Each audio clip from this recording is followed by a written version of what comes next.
Za mnoge Mostarce kafa predstavlja više od samog napitka. Jutarnja ili popodnevna dio je rituala većine građana Mostara tokom svakog dana.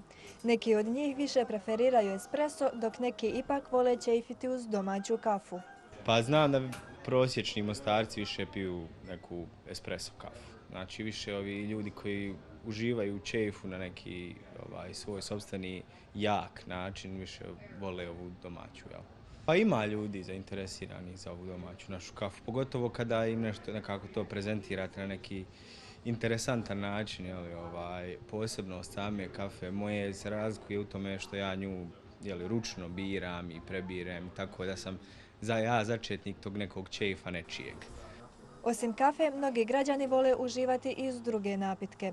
Međutim, šta god da naruče, ovaj način opuštanja za njih traje i po više od sat vremena. Ljudi najčešće naručuju kafu, kiselu, nekad sok. Zadržavaju se po sat vremena, sat i po na jednoj kafi. Prava rijetkost je da Mostarci provedu jedan dan bez razgovora s prijateljima uz kafu. A koliko u stvari preferiraju ovaj napitak i šta najčešće naručuju, pitali smo neke od njih. Kafu ne pijem. Pa najčešće naručujem cijeđene sokove. Pa jednom dnevno najčešće, da. Jednom dnevno. Pa najčešće naručim bijelu kavu u kafiću. Skoro svakodnevno. A da li više preferiraš domaću ili espresso? Espresso, ali pošto mi je kolega otvorio vrlo zanimljivu priču u Starom gradu, prešao sam na Trukiše. Kafa u Mostaru spaja mnoge ljude i neizostavan je dio svakodnevnice građana.